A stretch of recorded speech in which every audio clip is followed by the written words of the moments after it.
తెలుగునాట కన్నడ ముద్దుగుమ్మల సందడి కొత్తేమి కాదు, చాలా కాలంగా సాగుతున్నదే. ఇక ఆ మధ్య అనుష్క శెట్టి స్టార్ హీరోయిన్గా రాణిస్తే, రీసెంట్ టైమ్స్లో రష్మిక మందన్న, కృతి శెట్టి, శ్రీలీల వంటి వారు సత్తా చాటారు. తాజాగా ఈ జాబితాలో ఆష్కా రంగనాథ్ కూడా చేరిపోయింది. కళ్యాణ్ రామ్ త్రిపాత్రాభినయం చేసిన అమిగోస్తో టాలీవుడ్ ఎంట్రీ ఇచ్చిన ఆసిక ఈ సంక్రాంతికి సందడి చేసిన నాసామిరంగలో వరాలు పాత్రలో మెస్మరైజ్ చేసింది. తన అందం, అభినయంతో మెప్పించి తెలుగునాట తొలి సక్సెస్ చూసింది.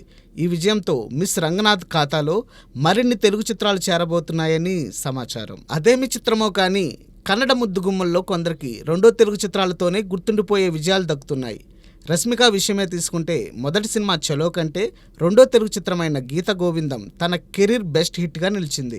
ఇక శ్రీలీలకు కూడా రెండో టాలీవుడ్ వెంచర్ అయిన ధమాకాతోనే బ్రేక్ దక్కింది. ఇప్పుడు ఈ క్రమంలోనే ఆష్కా రంగనాథ్ కూడా ఫస్ట్ తెలుగు ఫిల్మ్ అమిగోస్ నిరాశపరిచిన సెకండ్ వెంచర్ అయిన నాసామిరంగతో గుర్తుండిపోయే హిట్ పట్టింది.